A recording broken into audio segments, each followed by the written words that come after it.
Mal-480 titjira li kienu skedati li operaw minn u lejn Malta fl-ewwel ġimgħa tas-sena l-ġdida ġew kanċellati hekk kif numru kbir ta' passiġġieri qed jerġgħu jibżgħu jsifru kawża tal-mewġa l-ġdida tal-COVID-19.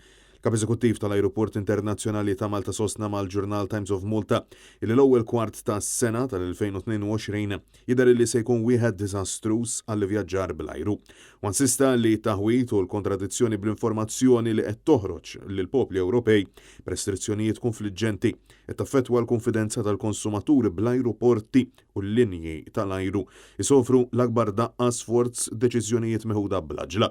Minkejja li żmien il-vaganzi huwa wieħed li jġib miegħu ħafna traffiku lejn l-ajruport Malti, ġie spjegat li żieda reċenti fil-każi tal-COVID-19 kemm f'pajjiżna kif ukoll lil minn xtutna qed tixħed toqol fuq l-irkupru li tant hawn bżonnu. Fil-waqt li l-linja tal-ajru nazzjonali Air Malta rreġistrat mal-2000 kanċellazzjoni u talba għal rifużjoni tal-biljetti f'dan ix-xahar biss.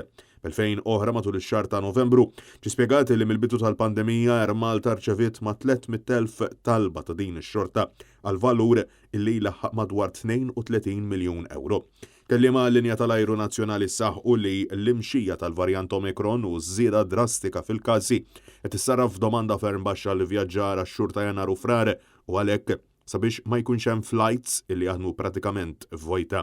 Air Malta kellha tikkanċella uħud minn dawn it-titjiriet fl-ewwel xarejn tas-sena.